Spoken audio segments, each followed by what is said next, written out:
बिस्मिल्लाहिर्रहमानिर्रहीम। अस्सलाम वालेकुम नाज़रीन, आप देख रहे हैं प्रोग्राम कड़वी बात और मैं हूं जुल्फ़कार बेर। नाज़रीन, चकवाल में आजकल हनी ट्रैप का बड़ा ज़िक्र है। काम तो ये बहुत पुराना है, लेकिन चकवाल का नाम क्योंकि इन दिनों इस हवाले से बोल रहा है तो मीडिया भी इसको खूब डिस्कस कर रहा है, और इसके साथ साथ जो आम लोग हैं, जो शरीफ आदमी हैं, वो भी काफ़ी परेशान नज़र आते हैं। अगर हम इसकी तारीख़ का जायज़ा लें तो ये मामला तो बहुत पुराने चले आ रहे हैं। कभी प्लाट की शक्ल में, कभी कोई इनाम, कोई गाड़ी, कोई सोना, ये सारी पेशकशें जो हैं ये हनी ट्रैप के ज़मरे में ही आती हैं। इसके साथ साथ आपको याद होगा कि कच्चे के डाकू अगर उन्होंने किसी को तावान के लिए पकड़ना होता था तो फिर वो किसी ट्रैक्टर, किसी गाड़ी, मोटरसाइकिल की तस्वीर लगाकर बहुत कम रेट नीचे लिख देते थे, जिसके बाद फिर लोग उनसे राब्ता करते और उसको ख़रीदने के लालच में ऐन उनके घर पहुंच जाते, और फिर ज़ाहिर वापसी फिर उनकी बड़ी भारी कीमत बारी होती थी। सस्ता लेने जाते थे लेकिन ये सस्ता बहुत महंगा पड़ता था। तो ये भी हनी ट्रैप के ज़मरे में ही आता है और ये सिलसिला अब भी जारी है। पुलिस से मुतअद्दिद बार इस हवाले से कार्रवाइयाँ भी कर चुकी है और आम लोगों को ख़बरदार भी करती है कि वो कोई अगर ऐसी चीज़ सस्ती बेच रहा है तो उसके झांसे में ना आए। कौन सा दौर है कि कोई चीज़ अगर 1 लाख की है तो वो आपको 40,000 में देने पर तैयार हो जाता है। तो ये सारा जो खेल खेला जाता है ये फांसने के लिए, तो इन लोगों से दूर रहा जाए। बहरहाल ये जो अशिया है, प्लाट है, सोना है, ये तो मामलात चल रही थे, लेकिन अब इसमें ख़वातीन का अमल दखल कुछ बढ़ता जा रहा है। माजी में भी हमने देखा कई बार ख़वातीन का इस्तेमाल किया गया। कभी कभार तो खैर पुलिस वाले भी कर देते हैं अपने मकासद के लिए, लेकिन ये जो गिरोह हैं मुनज़्ज़म गिरोह होते हैं, और जब भी मुनज़्ज़म गिरोह हो तो उनको मुतअद्दिद लोगों की सरपरस्ती भी हासिल होती है। बासर लोगों की सरपरस्ती के बग़ैर ऐसा घनौना धंधा और इतनी दीदा दलेरी के साथ कैसे जारी रह सकता है। तो आजकल क्योंकि चकवाल का नाम बोल रहा है, पहले रावलपिंडी में एक दरख्वास्त हुई और उसमें जो हनी ट्रैप का शिकार शख्स था उसने इल्ज़ाम लगाया कि उसको घर बुलाया गया और ख़वातीन की ही कॉल थी, उसको ट्रैप किया गया, और फिर वहाँ मुश्तंडे सामने आए जिन्होंने न सिर्फ तशद्दुद किया बल्कि वीडियोज़ भी बना ली, और उसकी जेब में जो लाखों रुपए मौजूद थे उसके पास वो भी छीन लिए, गाड़ी छीन ली, मोबाइल छीन लिया, यानी सब कुछ उससे हथियार लिया और धमकियाँ भी देकर उसे रवाना कर दिया। लेकिन उस शख्स ने ज़रा हिम्मत दिखाई, दरख्वास्त दे दी, और फिर रावलपिंडी का गिरोह जो है वो पकड़ा गया। 2 ख़वातीन और 3-4 उसमें मर्द शामिल थे। चले वो तो जहाँ के भी थे, हमें उससे क्या लेना देना, लेकिन उस गिरोह में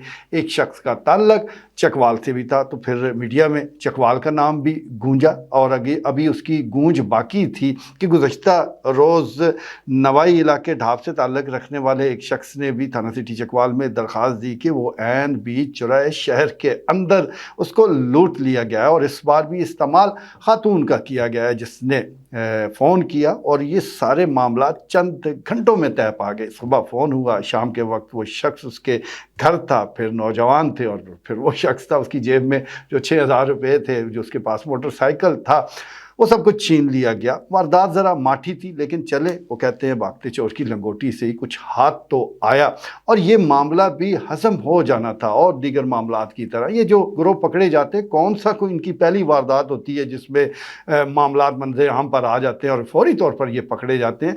ये दर्जनों वारदातें डाल चुके होते हैं, क्योंकि इनके ख़िलाफ़ जो शिकायत का कल्चर है वो मौजूद नहीं है। लोग डर जाते हैं, लोग इस खौफ से कि उनकी जो अपनी इज़्ज़त है सबसे पहले तो वो दांव पर लगेगी, उनसे सवाल किया जाएगा, इस वजह से लोग शिकायत ही नहीं करते। तो ये जो शिकायत ना करना है, इससे इन गिरोहों की हौसला अफजाई भी होती है और उनका जो काम है वो खूब फलता फूलता है। तो इसी हवाले से आप इनकी दीदा दलेरी देख लें कि एक तरफ उन्होंने शहर के बीचों बीच इस शख्स से मोटरसाइकिल भी ले लिया, पैसे भी ले लिए, और फिर दूसरे रोज़ उसको फ़ोन करके कहते हैं कि इस मोटरसाइकिल के कागज़ भी आप दे जाएं।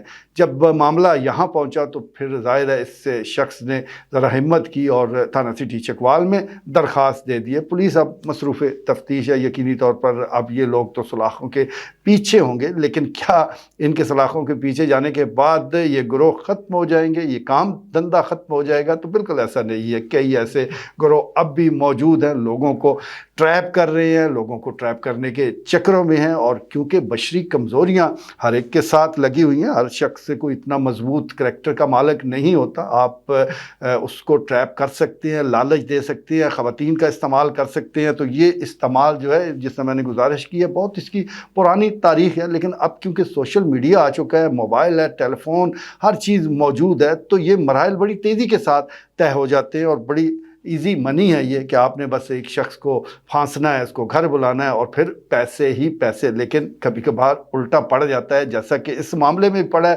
اس سے پہلے ہم نے اگر ملکی سطح کی بات کریں تو بہت سی خبریں مختلف علاقوں سے آتی رہتی ہیں، لیکن اس میں بھی جو ہمت سب سے پہلے دکھائی وہ معروف رائٹر خلیل الرحمان قمر تھے، جن کو ہنی ٹریپ کیا گیا۔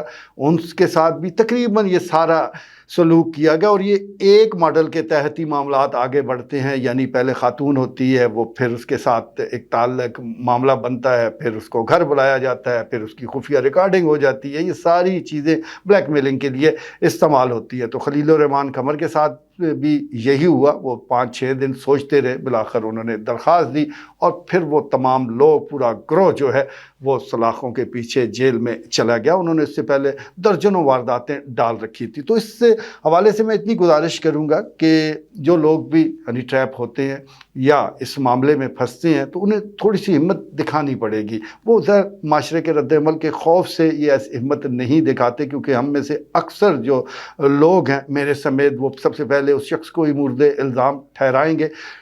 اس میں وزن بھی ہوتا ہے، لیکن سب سے پہلی بات میں یہی کروں گا کہ اگر آپ نے یہ کلچر تبدیل نہ کیا، یہ روش نہ بدلی، تو پھر درخواست دینے والا کوئی نہیں ہوگا۔ ایک طرف ایک شخص اگر کسی کے گھر داخل ہو رہا ہے، غلط کام کر رہا ہے، تو دوسری طرف جو بلا رہے ہیں وہ کون سا دودھ کے دھلے ہیں؟ وہ بھی تو اسی طرح قانون شکن ہے، اسی طرح نوسر باز ہیں، تو ان کے خلاف پھر کارروائی کون کرے گا؟ اگر کوئی درخواست ہی نہیں دے گا تو یہ گروہ ختم کیسے ہوگے؟ یہ ایک کو لوٹیں گے، پھر دوسری کی باری آ جائے گی، پھر تیسرے کی ہوگی، تو یہ سلسلہ تو چلتا رہے گا۔ اور جب اتنی کامیاب وارداتیں آپ ڈالیں گے تو پھر ایک گروہ سے دو سے تین اور چار پانچ، یہ تو گروہ بڑھتے جائیں گے۔ اس لیے اس کلچر کو فروغ دینے کی ضرورت ہے کہ اگر خدا نخواستہ کوئی بھی ایسا معاملہ ہو جائے تو فوری طور پر درخواست دے، اور عوام سے بھی میں یہی گزارش کروں گا کہ اس کو ہدف تنقید آپ بعد میں بنا لیں، لیکن اتنا کم سے کم وقت ضرور دے کہ وہ تھوڑی سی ہمت جمع کر کے درخواست دے سکے، اور اس کے ساتھ ایک آپ اچھا سلوک کریں۔ اکثر ہم